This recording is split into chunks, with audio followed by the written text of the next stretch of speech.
Shalom. Mari kita buka firman Tuhan di dalam 2 Petrus. 2 Petrus 1.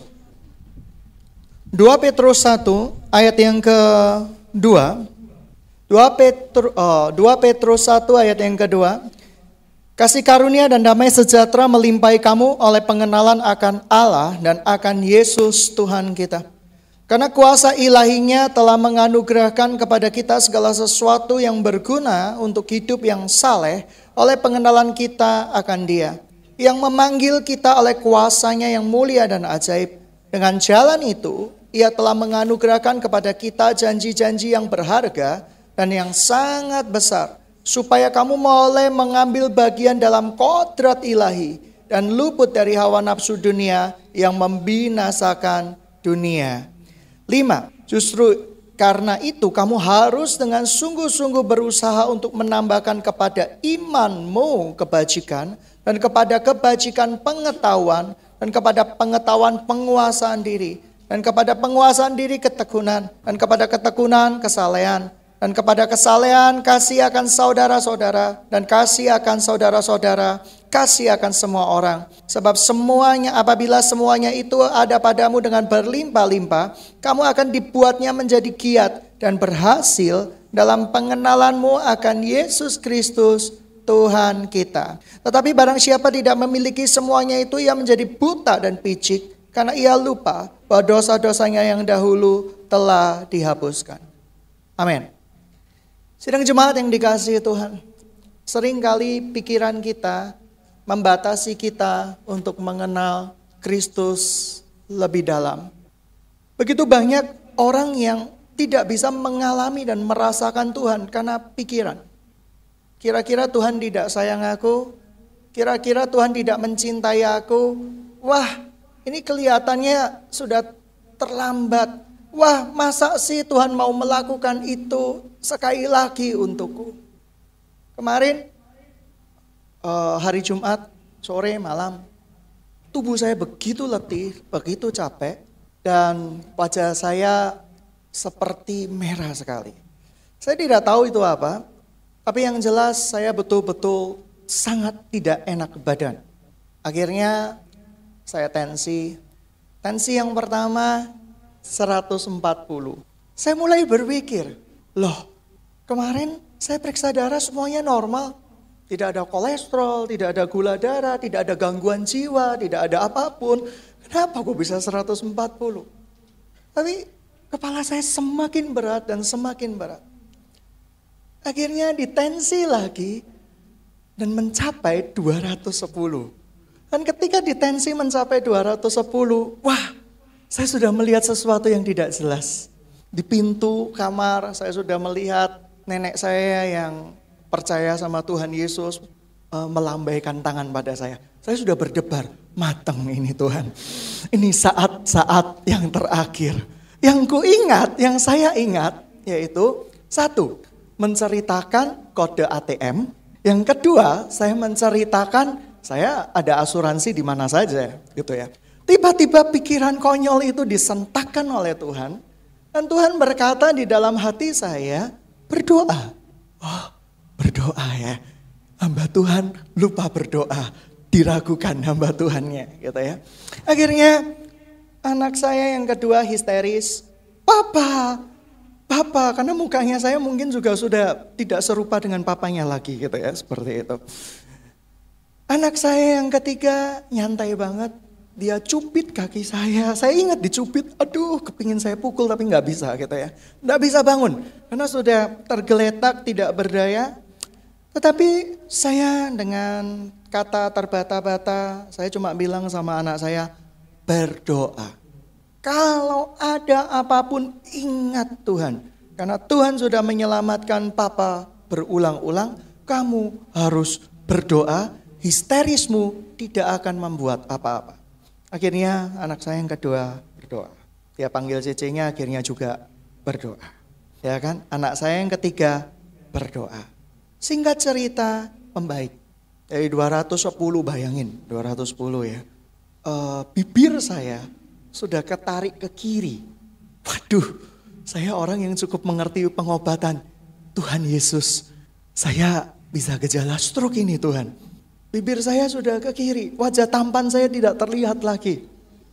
Ya, bicara saya terbata-bata. Singkat cerita, saya tahu persis saya sedang mengalami apa. Di satu sisi saya bertanya, kenapa Tuhan? Saya menghindarkan semua pantangan-Mu. Saya tidak makan babi. Saya tidak makan barang-barang haram Tuhan. Saya tidak makan kodok. Cuma saya makan bebek Tuhan banyak.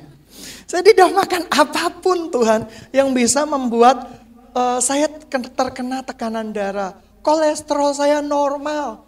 Berat badan saya ideal Tuhan. Saya sudah six-pack Tuhan. Beneran Tuhan, lemak-lemak saya tinggal 1 cm, 2 cm. Indeks massa saya lumayan stabil Tuhan. Pikiran saya ke sana. Nggak mungkin ini saya bisa seperti ini. Nggak mungkin saya bisa terkena seperti ini. Tapi akhirnya saya ingat bahwa Tuhanlah yang berkehendak dan Tuhanlah yang meluputkan semuanya. Dan ketika saya berdoa, itu belum pulih banget. Bibir saya masih mencong ke kiri. Saya terkejut sekali. Oh alah, inilah gejala-gejala orang stroke. Tuhan, saya enggak mau Tuhan. Tuhan tolong bebaskan saya. Tapi pikiran saya membatasi saya untuk mengalami mujizat Tuhan. Pikiran saya dengan pengetahuan saya miliki cilaka ini. Ini cilaka ini betul. Saya sudah berhitung kalau 5 menit lagi saya kaku masihan. Saya harus segera ke rumah sakit dan disuntik dengan suntikan yang mahal-mahal itu supaya saya tidak stroke. Pikiran saya membatasi itu. Tapi saya harus cool down, tenang. Saya ingat bahwa Tuhan adalah segala-galanya bagi saya. Tuhan yang menciptakan, Tuhan yang mengirim saya kembali. Terserah Tuhanlah.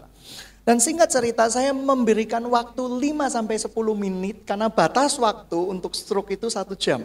Tapi saya sudah berukur. Jarak rumah saya dengan hospital terdekat yaitu kurang lebih cuma 10 menit. Boleh dong saya berpikir 5-10 menit. Panggil Gojek atau Grab kurang lebih cuma 5 menit lah. Kira-kira masih bisa diselamatkan.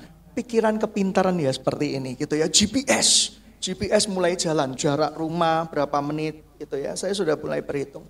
Tapi kalau ini mulai tidak apa-apa Tuhan. Saya rasa saya tidak akan ke rumah sakit. Dan singkat cerita sidang jemaat yang dikasihi Tuhan. Tuhan mengingatkan saya tentang lucu, tidak di Alkitab Tuhan ingatkan saya. Tiba-tiba pikiran saya ingat kepada seorang pesulap. Hah? Ini sudah mau mati nih. Mikirnya ke pesulap gitu ya, pesulap. Saya dulu suka sekali dengan sulap-sulap, makanya saya suka godain anak-anak kecil dengan sulap. Kasih permen di tangan, permen hilang. Padahal ya permennya masih di kantong gitu ya, seperti itu. Permennya saya jepit di 2 jari seperti ini, mereka nggak lihat. Dan pokoknya mereka terpesona, saya lucu. Karena itu jembatan saya dengan anak-anak. Nah, tiba-tiba saya teringat seorang pesulap yang bernama Houdini. Henry Houdini. Ini pesulap yang sangat luar biasa di masa yang lampau. Dia selalu bisa melepaskan diri dari penjara-penjara yang disediakan buat dia. Asal satu, tidak boleh menahan sabuknya. Karena di sabuknya itu ada jarum-jarum dan ada perlengkapan-perlengkapan untuk membuka pintu kunci penjara. Nah, si Houdini ini selalu bisa lolos dengan cepat sekali. Oleh karena itu dia dijuluki Master of Escape. Dia mudah melarikan diri. Sampai satu kali penjara-penjara besar ditaklukkan, penjara yang lain ditaklukkan, penjara yang lain ditaklukkan lagi, penjara yang lain ditaklukkan lagi, dan penjara yang lain ditaklukkan lagi. Lalu ada satu hal, di sebuah desa kecil ada sebuah penjara yang menantang dia. Kalau kamu bisa bebas dari sini, kamu hebat. Dan si Henry Houdini ini memanggil semua kru TV, semua media massa untuk meliput pembebasan dirinya. Dan akhirnya dia masuk di dalam penjara dengan gagah berani. Karena penjara-penjara lain dengan mudah dia lewati. 1 jam, tidak sampai. Tapi ini apa yang terjadi? Ketika pintu penjara ini berusaha untuk dibuka sama dia, 1 jam berlalu, tidak menghasilkan apa-apa. 2 jam berlalu, keringatnya mulai bercucuran. Dia mulai takut sekali. Dan dia mulai cemas sekali. Dan akhirnya apa? Dia akhirnya mulai main kasar. Yang dulu main halus ya, pakai jarum-jarum yang ada di sabuknya untuk membuka kunci penjara. Dia mulai main kasar. Main kasarnya apa? Dia mulai dobrak dengan tangannya. Dobrak 1 gak bisa. Dobrak kedua gak bisa. Dobrak ketiga dia pingsan karena kebentur pintu penjara itu. Lalu dia dikeluarkan. Ya, dia dikeluarkan dari penjara itu. Saat dia dikeluarkan, di tengah setengah sadarnya, dia melihat ternyata penjara itu tidak pernah dikunci. Kamu lihat, seringkali kita merasa di dalam persoalan kita nggak ada jalan keluar. Pasti nanti ini rumit. Ternyata pintar kepala penjaranya itu. Dia nyiapin jebakan penjara dorong seperti ini yang tidak pernah dikunci. Oleh karena itu, si master kunci tidak pernah bisa membuka karena memang nggak ada kuncinya. Dia cukup mendorong ke kanan dan sudah selesai. Tiba-tiba pikiran saya waktu saya sakit itu terkejut. Tuhan, kok saya lupa ya? Mungkin ini kuasa gelap. Dan saya berdoa, di dalam nama Tuhan Yesus Kristus, kuasa gelap pergi. Ya, saya tampar pipi saya yang perot. Dalam nama Tuhan Yesus Kristus. Dalam nama Tuhan Yesus Kristus. Oh kok gak sembuh, kok tambah merah gitu ya. Tuhan berkata, coba lagi. Ketiga kali saya tampar lagi dalam nama Tuhan Yesus Kristus. Masih gak sembuh. Besoknya Tuhan ingetin saya lagi tentang pesulap ini. Maksudmu apa Tuhan? Ini bukan Tuhan paling. Dalam nama Tuhan Yesus Kristus pikiran pergi. Ternyata Tuhan memakai kehidupan kita sehari-hari. Apa yang kita pernah baca untuk mengingatkan kita. Pagi harinya bibir saya masih kebas, gak enak. Dan 1 kali lagi siang hari. Saya pakai 5 jari. Di dalam nama Tuhan Yesus Kristus. Saya warning sekali lagi penyakit untuk lenyap di dalam hidup saya. Dan saya pukul dalam-dalam. Puji Tuhan, gak perot lagi. Tapi ngilunya masih terasa sampai sekarang. Gitu ya, ngilunya masih terasa sampai sekarang. Dan sidang Jumat yang dikasihi Tuhan, lihat, pikiran kita mengatakan bahwa kita gak ada jalan keluar. Seringkali pikiran kita ketika kita ketimpa masalah, sebenarnya Tuhan mau mengajarkan seperti yang surat Petrus yang kedua ini. Supaya apa? Supaya pengenalanmu akan aku bertambah-tambah dan itu melebihi dari segala mujizat yang pernah kukirimkan pada kamu. Dan betul, ketika saya mengalami masalah, saya mengenal Tuhan saya lebih dari apa yang saya sebelumnya kenal. Tuhan kirimkan masalah bukan untuk membenci kita, karena kita sudah ditebus oleh darahnya yang mahal. Ia mengirimkan masalah supaya kita mengenal Tuhan lebih dalam dan lebih dekat lagi. Oleh karena itu masalah bukan berarti Tuhan benci, Tuhan tidak sayang sama kita. Satu kali saya pernah melayani satu orang yang anaknya ada sedikit gangguan konsentrasi. Saya marah sama orang tua ini. Jujur saya marah. Dia merendah sekali. Anakku enggak bisa apa-apa. Anakku bodoh. Anakku enggak seperti anak-anak yang lain. Anakku seperti ini, seperti itu, seperti itu, seperti itu. Dalam hati saya marah. Saya cuma bilang sama dia akhirnya di dalam WA. Kalau Bapak berpikir seperti itu terus, Bapak membatasi Tuhan. Tidak ada yang minta anaknya punya masalah. Saya percaya. Tetapi saya percaya dengan janji firman Tuhan. Ketika Tuhan mengizinkan saya lahir, anak-anak lahir, ada yang cacat, tidak punya tangan, pasti atas seizin Tuhan. Amin. Dan kalau itu seizin Tuhan, pasti ada rencana Tuhan di balik semuanya itu. Kalau ada rencana Tuhan di balik semuanya itu, hanya gara-gara pikiranmu tidak bisa menerima, bukan berarti Tuhan tidak memberkati anak-anak ini. Sudah bisa nangkep?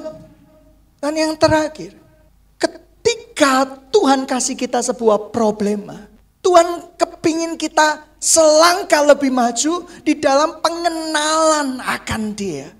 Dan itu jauh lebih besar daripada mujizat-mujizat apapun yang pernah kita alami. Gereja ini pernah membangkitkan orang mati. Gereja ini pernah membuat orang stroke meninggal, pernah. Didoakan tambah meninggal. Ada orang yang stroke koma, papanya dari anak KTP dulu. Sembuh, berjumpa dengan Tuhan. Ada orang yang sudah ditutup kain kafan, yang denyut jantungnya sudah tiba-tiba berdetak lagi dengan histeris. Ia menelepon di radio, bangkit lagi, ditutup. Kami mengalami hal-hal seperti itu. Mujizat, dahsyat, aku kenal Tuhanku. Tapi ada kalanya Tuhan mengajarkan tidak ada mujizat. Beberapa tahun yang lampau, saya pernah mengalami sebuah peristiwa di mana usaha yang saya lakukan tidak lancar sama sekali. Saya harus menjual pick up saya untuk melunasi hutang-hutang saya. Semuanya terasa berat, tidak ada jalan keluar. Saya bertanya kepada Tuhan, salahku apa? Gak bayar perpuluhan. Saya bayar perpuluhan. Tambah gak bisa bayar apa-apa. Saya mencoba memancing Tuhan. Kalau saya bayar 10% saya dikasih 100 kali lipat ganda. Ajaran apa ini? Tapi saya juga mencobanya. Dengan seluruhnya saya berikan di gereja. Akhirnya apa? Kami gak ada jalan keluar. Saya bingung sama Tuhan. Ada apa ini Tuhan? Kenapa gak ada jalan keluar? Saya gak pernah ngutang sama orang. Saya gak pernah nipu orang. Saya gak pernah nyakiti orang. Saya sering memberkati orang. Kenapa ini ketimpa masalah? Saudara, pikiran kita, kalau kita sudah memberkati, kalau kita sudah berbuat baik, masalah gak akan datang. Itu pikiran kita. Pikiran kita itu adalah pikiran take and give. Kalau saya udah berikan ini Tuhan, kamu harus berikan lebih kali. 7 kali lipat. Kalau saya sudah berikan uang 100 ribu, Tuhan kasih guarantee dong di dalam hidup saya. Ini pikiran macam apa? Tapi itu yang terjadi di dalam hidup saya.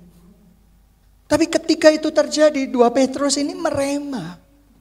Apa yang terjadi merema? Tuhan kepingin saya lebih kenal lagi tentang Tuhan. Saya doa sama Tuhan. Apa maksudmu Tuhan? Sekarang saya tahu maksud Tuhan apa. Kapan lalu, beberapa tahun yang lalu, saya nggak ngerti maksud Tuhan apa. Saya menganggap Tuhan benci sama saya. Saya anggap Tuhan itu menghardik saya. Tuhan anggap Tuhan sudah singkirkan hidup saya. Sekarang saya tahu.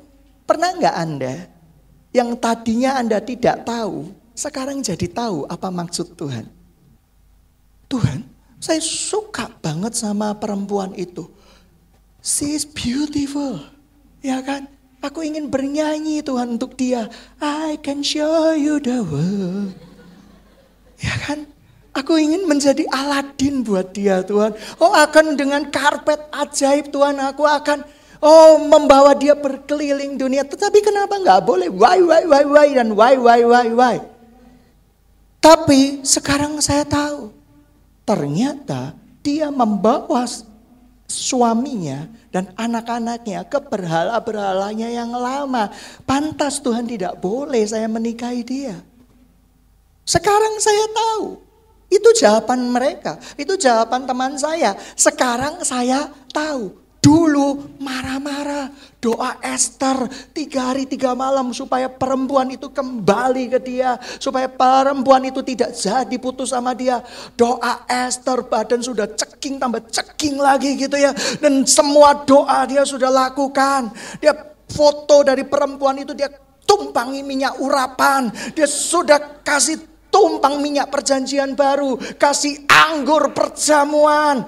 Tidak ada satupun yang bisa membuat perempuan itu kembali. Dan Tuhan berkata, memang itu kehendakku. Iya kan? Dengan semua pesonanya dia lakukan. Walaupun menurut saya dia memang tidak layak mempesona. Tapi menurut dia dengan pesonanya sudah saya lakukan. Dia berkata, dan saya ini kurang ganteng apa? Dalam hati saya memang kurang ganteng gitu ya. Ya memang kurang ganteng. Tapi kan orang-orang yang sedih, masa kita bilang ya kurang ganteng? Ya gak mungkin lah. Dia akhirnya bilang, ya lumayan lah gitu ya. Lumayan saya sudah berbohong, ampuni saya Tuhan gitu ya. Nah itu yang terjadi. Tapi yang tadinya dia gak mengerti, sekarang dia mengerti. Seringkali kita seperti itu. Waktu itu kalau sudah cinta, buta semuanya. Oh baik. Pokoknya baik. Aku percaya dia tuh gak mungkin seperti itu. Yang kenal dia itu Yesus, apa yang kenal dia itu kamu. Mama papa aja kadang gak kenal anaknya. Sampai ketika suatu saat anaknya terkena sabu-sabu. Ya kan? Terkena sabu-sabu yang di all you can eat itu. Sabu-sabu gitu ya, seperti itu. Terkena sabu-sabu anak-anaknya. Wah, orang tuanya bilang, loh gak mungkin anakku seperti itu. Aku mengenal dia dari bayi. Tapi kok bisa dia terkena obat-obatan terlarang? Prinsipnya hanya Yesus yang mengenal kita. Amin. Amin. Bertanyalah kepada Yesus. Why? Ada orang yang nikah, dulu kebelet nikah, ya kan? Sekarang sharingnya sama saya sederhana. Enak ya, gak nikah. Loh, kamu dulu pengen nikah? Kamu dulu pengen didoain sama saya. Kapan kok jodohnya? Kapan gitu ya. Tapi sekarang kok teriak-teriak, help me. Ya kan?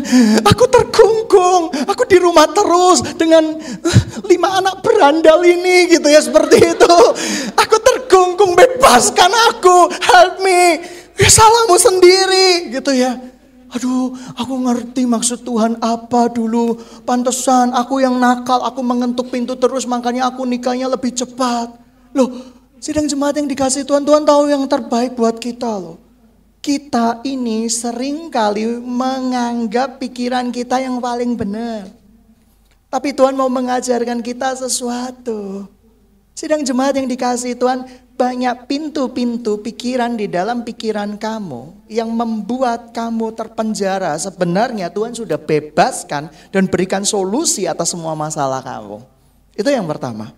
Nah yang kedua, seringkali kita menganggap masalah yang terjadi ini Tuhan benci sama kita. Ada saya paling males kalau saya bilang gini.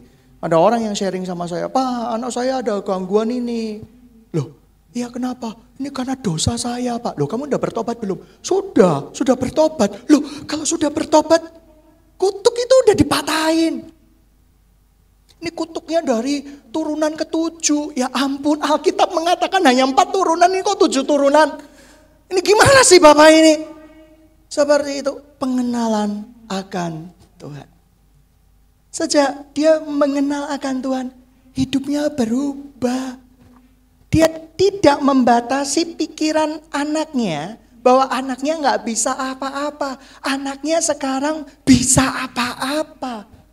Anaknya luar biasa, bahkan dibanding dengan anak-anak sebayanya, anaknya ini unggul sekali. Karena apa? Pikiran ayah ibunya sudah berubah. Dari anaknya yang tidak bisa apa-apa, anaknya bisa apa-apa. Karena dia mendapat ayat bahwa kalau Tuhan Yesus sudah berkehendak, mau apa saya? Wih, dahsyat enggak? Dahsyat. Oleh karena itu, jangan jadikan anak kita sesuai dengan batas-batas pikiranmu. Mama penjahit, anakku harus jadi penjahit. Anaknya diajari jahit katok terus gitu ya. Dia batasi, ini sudah zaman maju. Ajari komputer, ajari program. Ya kan? Papa mamanya yang pedagang kelontong, anaknya diajari dagang kelontong, ya. Jangan pakai ATM. ATM itu jahat. ilmu kunonya diterapkan ke anaknya. Padahal sekarang sudah transaksi elektronik. Kapan kita mau majunya? Jangan batasi pikiran kita berdasarkan pengalaman hidup kita. Karena pengalaman hidupmu gak bagus. Amin. Belum tentu baik. Sidang jemaat yang dikasihi Tuhan. Siapa yang punya masalah angkat tangan? Tidak ada? Tidak ada masalah? Saya tahu lah hidupmu tidak seindah instastorymu lah. Ayolah angkat tangan lah. Ya, hidupmu tidak seindah instastorymu. Orang instastory, aku lagi di Jepang, aku lagi di Thailand gitu ya. Anda tidak tahu di balik instastory apa. Banyak kok orang yang instastorynya indah-indah di kolam renang gitu ya. Dia dengan pakaian kolam renang seperti ini, dia foto seperti ini. Tapi hidupnya nggak benar, hidupnya jauh dari Tuhan. Banyak kok. Ada yang cowok-cowok yang lemah gemulai juga gitu ya. Di kolam renang bergaya gini. Ya kan. Wow, instastory-nya keren-keren. Lagi minum minuman apa di kolam renang disorot. How beautiful life. Ya kan. Tapi ngeluh juga. Saya punya Instagram untuk kepoin orang kok. Gitu ya. Saya bisa kepoin hidupnya dia. Gitu ya. Dikunci. Ya saya masukin dulu, setelah saya puas saya keluar lagi, gitu aja, gitu saudara itu. Sedang jemaat yang dikasihi Tuhan, begitu banyak orang yang berusaha untuk mendapatkan mukjizat menurut versinya sendiri. Tapi bagi saya, mukjizat bukan karena saya disembuhkan, karena setahap lagi saya kenal Tuhan saya siapa. Kalau saya tidak disembuhkan kemarin, ya sudahlah. Saya kenal Tuhan saya siapa. Yang penting itu. Tapi saya cuma bilang sama Tuhan, Tuhan, saya masih mau melayani Tuhan. Saya masih mau melayanimu. Tapi suka-sukamu Tuhan. Suka-sukamu Tuhan. Suka-sukamu. Sidang jemaat yang dikasihi Tuhan. Pikiran itu lebih jahat daripada sakit penyakit. Kamu tahu? Penyebab darah tinggi yang terakhir itu apa? Pikiran. Tuh, aku mikirkan kerohanian loh. Aku mikirkan misi loh. Aku mikirkan cabang-cabang gereja loh. Pikiran. Serahkan semuanya pada Tuhan. Kalau Tuhan berkehendak, jadi. Pasti jadi. Amin. Amin. Banyak orang ketika kagum dengan seorang tokoh, figur, hamba Tuhan, ya kan? Kagum dengan seorang pejabat dalam tanda kutip. Kata-katanya, kesaksian di mimbar apapun diterima mentah-mentah. Contoh nih, misal ada seorang pejabat cerita, oh saya nikah lagi, puji Tuhan. Itu karena saya mendapat remah dari Tuhan untuk menikah lagi. Itu salah. Tapi karena kita terpesona, kita bisa membenarkan kata-kata itu. Karena dia masuk di dalam sebuah tempat atau gereja yang kita sangat hormati, kita merasa bahwa apa yang keluar dari gereja itu pasti baik semua. Sidang jemaat yang dikasihi Tuhan, kita sudah berlaku picik. Seperti yang dikatakan 2 Petrus ini. Kita memandang segala sesuatu berdasarkan cara pandang kita, bukan cara pandang Alkitab. Cara pandang Alkitab berbeda dengan cara pandang kita. Saya rindu anak saya suatu saat kalau Tuhan izinkan sekolah di luar negeri. Kalau ada dana saya sekolah luar negeri. Tapi itu cara pikiran saya kan. Kalau Tuhan berkata misionaris, saya bisa apa? Saya mau apa? Suka-sukanya Tuhan dong. Suka-sukanya Tuhan dong. Walaupun saya berpikirnya enggak idealnya seperti ini. Nah, sidang jemaat yang dikasihi Tuhan. Banyak orang yang tidak pernah bisa menjadi dewasa di dalam hidupnya. Karena pikiran-pikirannya masih pikiran-pikiran anak-anak. Pernah ada ketua Rikom, pernah ada ketua KTB yang 5 tahun yang lalu dididik, 10 tahun yang lalu dididik. Masih pikirannya kayak anak-anak. Pikirannya adalah aku kok gak dihargai, aku kok gak dilayani, aku kok gak diterima. Cari komunitas yang menerima. Tempat ini menerima kamu apa adanya. Karena gembalanya juga apa adanya. Tempat ini menerima kamu apa adanya, tetapi bukan terus-terusan kamu apa adanya. Itu gereja edan. Gereja yang benar menerima kamu apa adanya untuk diproses menjadi ada apanya. Supaya menjadi sesuatu, something from nothing menjadi something yang bisa dipakai Tuhan untuk kerajaan Tuhan, untuk kemuliaan Tuhan. Ayo bertumbuh, bertumbuh. Senin depan bilang, bersaksi atas kelemahan-kelemahan kamu. Aku korengan, tapi aku mencintai Yesus. Aku bersaksi, Yesus itu Tuhan. Aku panuan, tapi aku tetap percaya diri. Aku tetap melayani Tuhan. Anakku ada masalah, tapi aku tetap melayani Tuhan. Aku tetap melayani Tuhan. Lihat, anak ini akan menceritakan kemuliaan Tuhan. Gitu dong cara berpikirnya. Ketika engkau berpikir berubah, hidupmu akan berubah sesuai dengan kebenaran firman Tuhan. Tumpang tangan setiap hari, anakmu berubah. Anakmu berbeda sesuai yang Tuhan ciptakan untuk dia. Anak-anak rohanimu fotonya tumpang tangan, gak usah pakai minyak urapan, tumpang tangan saja dalam nama Tuhan Yesus Kristus. Aku perintahkan roh yang kumat-kumatan pergi. Engkau adalah bangsa yang terpilih. Walaupun kamu melihat wajahnya gak mungkin, tutup mata saja. Engkaulah yang diurapi Tuhan. Engkaulah yang dipilih Tuhan. Engkau dahsyat, engkau luar biasa. Mungkin kau seorang ayah dan ibu, ketika mendoakan anak-anakmu, kamu tiba-tiba melihat wajahnya yang nakal, mirip dirimu di masa lalu, yang tidak taat pada aturan. Nggak usah lihat, pejamkan mata saja. Aku percaya nak, engkau bersih seperti itu. Oleh karena itu doa harus tutup mata. Supaya kita tidak melihat apa yang kita lihat. Percaya, percaya, percaya sama Tuhan. Suatu saat usaha saya mengalami kehancuran beberapa tahun yang lalu. Kompetitor menyediakan barang lebih murah, semuanya lebih murah, dan semuanya kalah. Memang betul, yang kaya semakin kaya, yang miskin semakin miskin. Memang betul, waktu itu menurut pikiran saya. Tapi ketika saya belajar 2 Petrus ini, kenal Tuhan, minta hikmat dari Tuhan. Saya mempermalukan orang-orang kaya. Tuhan sediakan kita hikmat. Hikmat untuk mengatasi persoalan, hikmat untuk mengatasi permasalahan, hikmat, dan hikmat. Satu kali saya berdoa buat satu orang. Ya, saya bilang, loh di dalam doa saya Tuhan ingetin, kamu ada kanker loh di daerah lambung kamu, segera periksakan ke dokter. Orang ini tidak percaya, karena merasa bahwa dia baik-baik saja, tidak mungkin ada kanker. Tapi setelah diperiksa, puji Tuhan, ada kanker tapi tidak ganas sama sekali.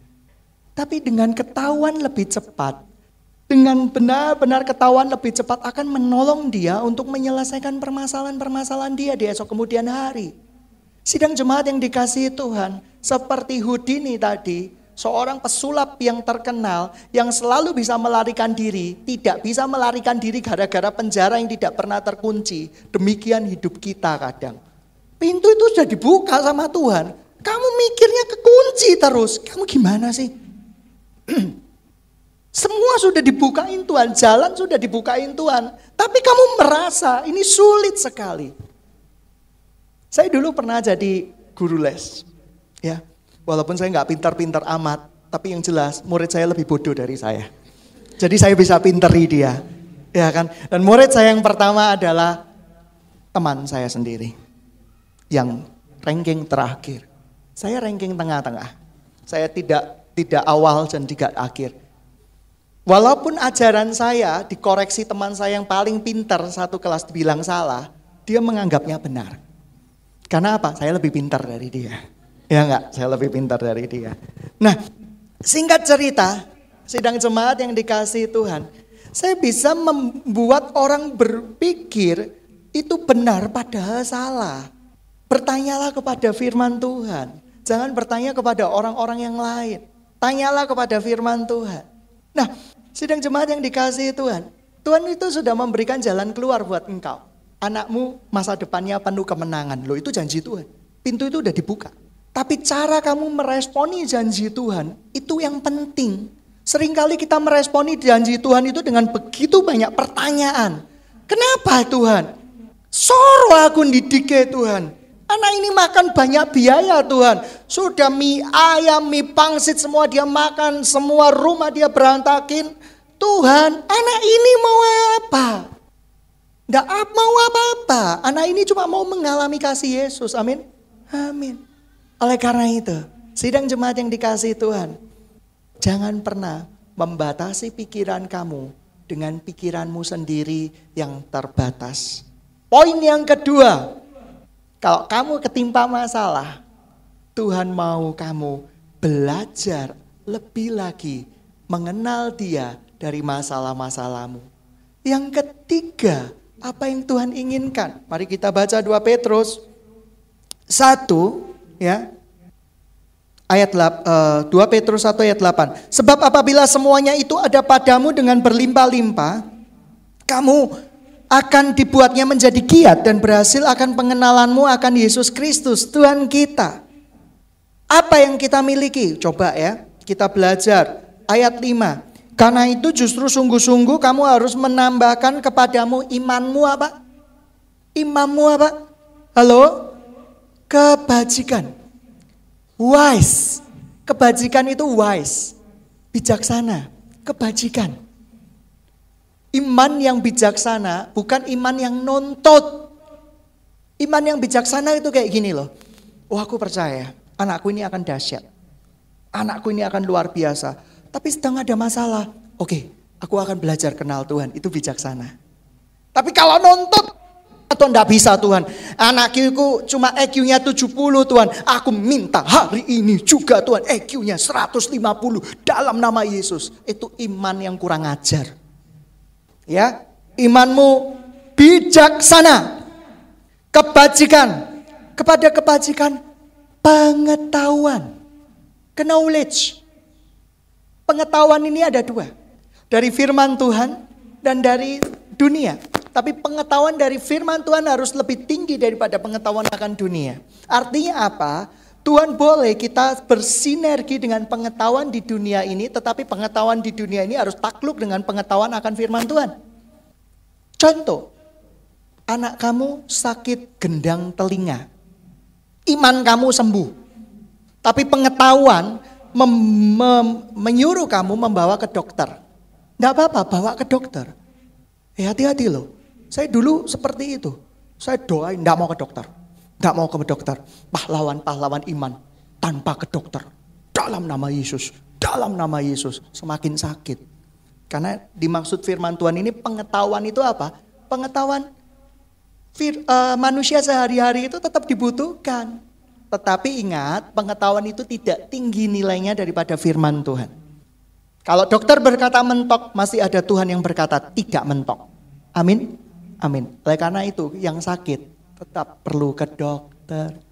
Ya, kalau Tuhan sembuhin langsung, amin. Kalau Tuhan tidak sembuhin langsung, ya ke dokter. Berikutnya, karena kepada penguasaan diri, ya.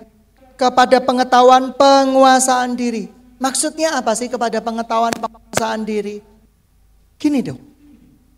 Ketika kamu tahu, kamu itu menjadi bangsa pilihan Tuhan, diberkati oleh Tuhan. Kamu harus bisa menguasai dirimu. Melatih dirimu sedemikian rupa untuk siap menjadi bangsa pilihan Tuhan. Ketika kamu tahu bahwa anakmu tidak bisa disembuhkan lagi menurut kedokteran, kamu harus bisa menguasai diri. Bahwa ada pengetahuan yang lebih tinggi, yaitu pengetahuan akan Tuhan Yesus. Bahwa Tuhan akan memampukan, Tuhan akan menyembuhkan. Tuhan akan menyembuhkan. Amin. Amin. Berikutnya. Dan kepada penguasaan diri ketekunan. Iman itu butuh ketekunan. Jodoh itu butuh ketekunan. Doain sehari 2 hari udah patah semangat. Memang Tuhan pingin aku seperti ini. Oh, kamu kurang pantang menyerah. Belajar dari Alkitab. Ada seorang yang mendoakan wanita impiannya 14 tahun. Amin. Amin. Cewek-cewek paling senang seperti itu, cowok-cowok paling sepet seperti itu gitu ya, seperti itu ya. Ada cinta abadi yang mengenalku 14 tahun hanya untuk aku seorang. Cowok-cowok 14 tahun, 14 hari ditolak, cari lagi gitu ya, seperti itu. Itulah cowok-cowok masa kini, kesetiaan gitu ya, belajar kesetiaan para cowok. Nah, kepada kesalehan kasih akan saudara-saudara. Ketekunan butuh saleh. Saleh itu apa? Menjalankan perintah Tuhan, ajaran-ajaran Tuhan. Ya kan? Tidak melanggar perintah-perintahnya. Dan kepada kesalehan itu kasih. Nah ini penting. Kasih terhadap saudara-saudara. Terhadap saudara-saudara kepada semua orang. Kenapa kasih ini ditaruh di bagian yang terakhir? Karena itu kasih pelengkap daripada iman. Iman tanpa kasih adalah iman yang keterlaluan, iman yang tega, iman yang bukan berasal dari Kristus. Tapi iman dengan kasih itu adalah berasal dari sorga. Sidang jemaat yang dikasihi Tuhan, dikatakan di ayat 9 yang gak punya itu jadi picik, buta dan picik. Karena ia lupa bahwa dosa-dosanya yang dahulu telah dihapuskan. Amin. Amin. Siapa yang percaya dengan janji Tuhan? Angkat tangan. Loh itu janji Tuhan. Angkat tangan. Beneran angkat tangan. Yang enggak mandi, enggak apa, angkat tangan. Ya angkat tangan, beneran angkat tangan. Kamu bangsa yang terpilih. Imamat rajani, umat kepunyaan Allah. Untuk memberitakan pekerjaannya yang ajaib. Angkat tangan lagi. Tuhan akan memberkatimu, membuatmu mengembang. Bukan secara tubuh, tetapi secara rohani. Ke kanan dan ke kiri. Dan kamu akan memperoleh bangsa-bangsa. Saya percaya itu. Angkat tangan. Anak cucumu akan tidak pernah meminta-minta. Anak cucumu akan menjadi berkat. Angkat tangan. Angkat tangan. Kapan aku belum nikah? Kurang percaya. Angkat tangan tinggi-tinggi. Anak cucumu tidak akan minta-minta. Karena itu janji Tuhan. Dan ketika janji Tuhan itu sudah dilontarkan, waktunya percaya sama Tuhan. Waktunya percaya sama Tuhan. Ketika Tuhan Yesus jalan-jalan ke Danau Galilea, dia gak cari sarjana S2 men. Dia gak cari sarjana S3. Dia gak cari kamu itu orang hebat, orang dahsyat, orang yang luar biasa. Dia cari nelayan. Ordinary people, orang-orang biasa. Mengapa? Karena segala kemuliaan harus bagi Kristus, bukan bagi kita. Banyak ajaran agama termasuk kekristenan yang selalu menekankan pada aku. Kaya, aku mampu, aku bisa, dan aku diberkati Tuhan. Kekristenan adalah Kristus sebagai senternya. Segala kemuliaan bagi Tuhan. Bagi dia selama-lamanya. Amin. Tuhan tidak butuh. Kalau kamu orang gagal, puji Tuhan. Kamu kandidat dipakai Tuhan. Kasih salam kiri kanan. Kamu orang gagal, puji Tuhan. Itu kandidat Tuhan. Ini lebih serem lagi ya. S1 gak lulus. Kasih salam kiri kanan. S1 gak lulus. Kamu kandidat Tuhan.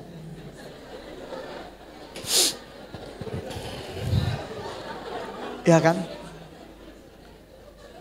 Kasih salam kiri kanan. Ini kan banyak keluarga muda di sini. Ya kan? Banyak juga orang yang sudah dewasa muda bekerja. Kasih salam kiri kanan. Skripsi gagal. Kandidat Tuhan. Ya kan? Kandidat Tuhan. Kasih salam kiri kanan lagi. Nggak naik pangkat. Kamu kandidat Tuhan, ya kan? Kamu kandidat Tuhan. Ditolak 7 kali, kamu super kandidat Tuhan, ya. Nah, sidang jemaat yang dikasihi Tuhan, Tuhan tidak melihat orang itu hebat, dahsyat, luar biasa. Dia memanggil orang-orang kebanyakan untuk mempermalukan orang-orang yang pandai menurut dunia ini. Oleh karena itu sidang jemaat yang dikasihi Tuhan, jangan merasa rendah diri karena profesimu apa. Saya pernah mengalami berbagai macam profesi. Saya pernah menjadi supir, saya pernah menjadi tukang sapu, saya pernah menjadi tukang servis handphone, saya pernah menjadi tukang servis komputer. Segala macam profesi pernah saya jalani. Ya kecuali profesi yang aneh-aneh gitu ya. Preman itu belum pernah saya jalani gitu ya. Nah, tapi yang saya yakini bahwa di dalam setiap profesi yang saya jalani ada Tuhan di dalamnya. Dan Tuhan memanggil saya. Yang terakhir, sidang jemaat yang dikasihi Tuhan, jangan kasih warisan anak-anakmu asuransi tok. Asuransi penting lah, tapi jangan mikir asuransi tok. Kalau aku mati, aku sudah menyiapkan warisan yang dahsyat untuk mereka, yaitu emas lantakan 24 karat. Aku sudah menyiapkan mobil dengan supir-supirnya. Aku sudah menyiapkan segala-galanya. Yang paling butuh yaitu pengenalan akan Tuhan. Asuransi bisa hilang kok. Gak mungkin. Mungkin kalau perusahaannya kolaps dan bangkrut. Tapi ada satu perusahaan yang gak pernah bangkrut. Yaitu perusahaannya Kristus Yesus. Ada satu Tuhan yang tidak mungkin gagal. Yaitu Tuhan Yesus. Senin mulai bersaksi. Yesus Tuhan. Gak usah sungkan-sungkan. Anakku epilepsi. Ngileran. Tapi aku mencintai dia. Aku mengasihi dia. Gembala-gembala Rikom bersaksi. Rikomku memang gak pantas. Banyak anak epilepsi di dalamnya. Banyak anak yang ingusan di dalamnya. Banyak anak-anak terlarang di dalamnya. Tetapi aku mencintai mereka. Dan aku mau bersaksi Yesus Kristus adalah Tuhan. Amin. Amin. Ketika saya pernah mengalami peristiwa. Sebuah peristiwa yang sangat saya ingat. Saya hampir mati. Saya sudah mati. Saya lihat dari tubuh saya. Dari situ titik awal perjumpaan saya dengan Tuhan. Bahwa semua yang saya miliki ini sia-sia. Saya percaya surga ada. Saya percaya neraka ada. Tapi saya lebih percaya dari semuanya itu. Ketika saya hidup di dunia ini, saya harus pergi dan menghasilkan buah. Sehingga ketika saya pergi kelak ke surga lagi, saya banyak membawa sekeranjang buah-buahan yang enak dimakan oleh Tuhan. Senin bersaksi, bawa jiwa. Karena apa? Bawa jiwa untuk mengenal Kristus Tuhan kita. Bumi sementara. Kamu tahu? Ada peraturan pemerintah di dunia konstruksi sekarang. Teman-teman yang membuat apartemen, itu biasanya kedalaman cukup 20 meter atau 30 meter. Kalau nggak salah dari review mereka. Sekarang nggak boleh. Itu harus lebih dalam lagi karena sedang gempa bumi. Di mana-mana itu banyak gempa bumi. Dan kemarin ada sebuah berita yang mengejutkan bahwa Pulau Jawa ini diprediksi akan bisa kena tsunami 20 meter.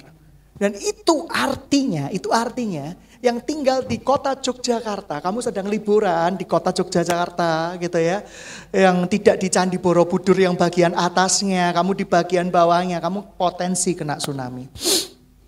Aku di Surabaya loh, Surabaya lebih parah. 4 kilometer dari bibir pantai yang rumahnya rungkut, rumahnya kenjeran, rumahnya dekat-dekat pantai, siap-siap skoci, siap-siap ban pelampung, siap-siap latihan renang. Karena itu akan menyapu kurang lebih 4-5 kilometer dari bibir pantai. Nah sekarang bibir pantai kota Surabaya itu sudah tidak ada bibirnya lagi. Karena sudah bangun untuk perumahan. Oleh karena itu akan lebih dalam lagi dan lebih dalam lagi. Berbahagialah Anda pendoa karena Anda diselamatkan. Karena tugasmu hanya di menara doa. Amin. Yang diselamatkan di akhir waktu kita tsunami adalah pendoa-pendoa. Karena di lantai 4 dia berdoa gitu ya. Terus ada apa ya kok gelap gulita, ada apa ya? Ada apa ya gagal paham? Ayo kita teruskan berdoa. Berdoa terus. Tiba-tiba loh kenapa ada air ya? Keran apa yang bocor? Ini pendoa bodoh gitu ya, seperti itu. Jadi kita harus melihat itu sebagai sebuah tanda Tuhan bahwa tidak ada yang kekal di muka bumi ini. Tidak ada yang kekal di muka bumi ini. Amin.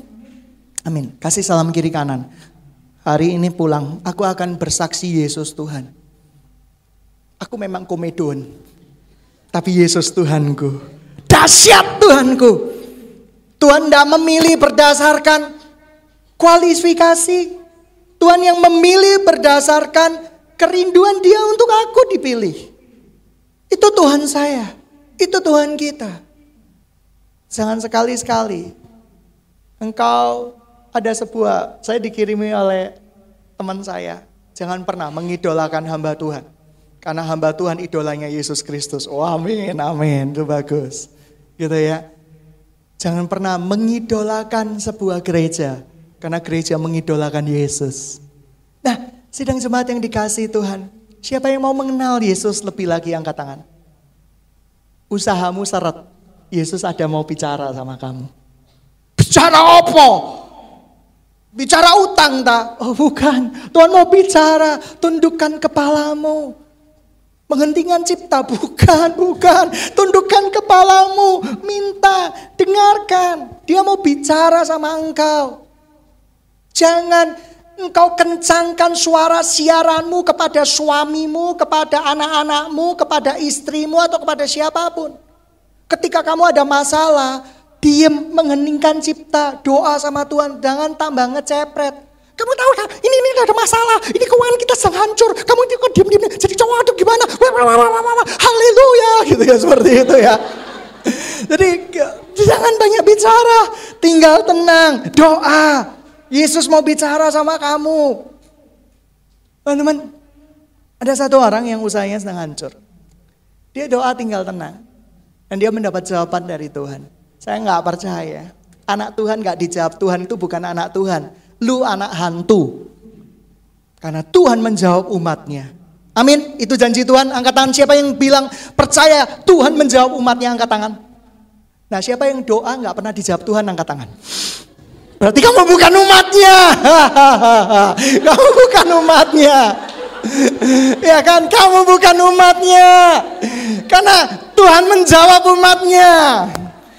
Siapa yang percaya bahwa Tuhan menjawab umatnya, angkat tangan. Gak berani gitu ya. Angkat tangan. Siapa yang belum dijawab oleh Tuhan, percaya segala sesuatu itu ada masa, waktu, dan proses. Oh, ini sudah masa akhir zaman, saya percaya. Saya sangat percaya. Saya mau menceritakan nama Yesus sampai detik-detik terakhir di dalam hidup saya. Saya selalu bilang, saya gak usah dikenal. Saya gak mau terkenal, bukan gak percaya diri. Ya buat apa? Saya dikenal manusia, tapi Yesus tidak mengenal saya. Kalau saya datang ke surga, Tuhan gak akan tanya rekor saya. Daniel. Yes sir. Apa prestasimu di muka bumi ini? Banyak Tuhan, banyak. Aku diri ini nih, diri ini nih, diri ini nih, diri ini nih, diri ini nih, diri ini nih, diri ini nih. Yesus menguap dan ditinggal. Gitu ya, seperti itu. Dan itu yang terjadi. Dia cuma tanya, baik sekali, apakah kamu mempertahankan imanmu sampai akhir? Kalau saya bilang, iya Tuhan, baik sekali perbuatan anak. Hei anakku, masuk di dalam kegembiraanku. Tuhan cuma bilang gitu. Mempertahankan iman artinya menceritakan iman kita kepada banyak orang. Amin. Amin. Yesus Tuhan. Dan selama-lamanya Yesus Tuhan. Kamu tahu kenapa kok saya yakin Yesus Tuhan? Saya pernah belajar beberapa kitab kepercayaan, tetapi yang membuat saya jatuh hati tetap hanya Tuhan Yesus. Mengapa?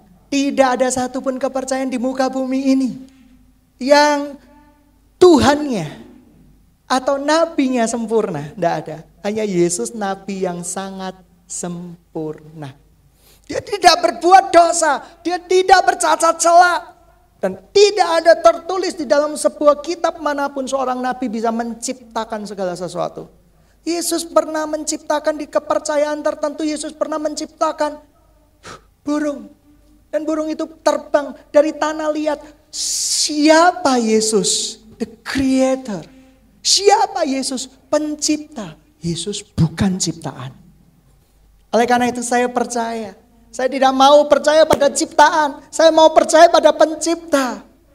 Orang ateis berkata dunia akan berakhir dan saya tidak ingat apa-apa. Oh, orang ateis itu salah. Saya kasih tahu, dunia akan berakhir dan kita akan masuk ke dalam perjanjian baru, yaitu bumi dan langit yang baru yang Tuhan sudah sediakan buat kita semua. Amin. Amin. Pemain musik maju ke depan. Kita tundukkan kepala kita.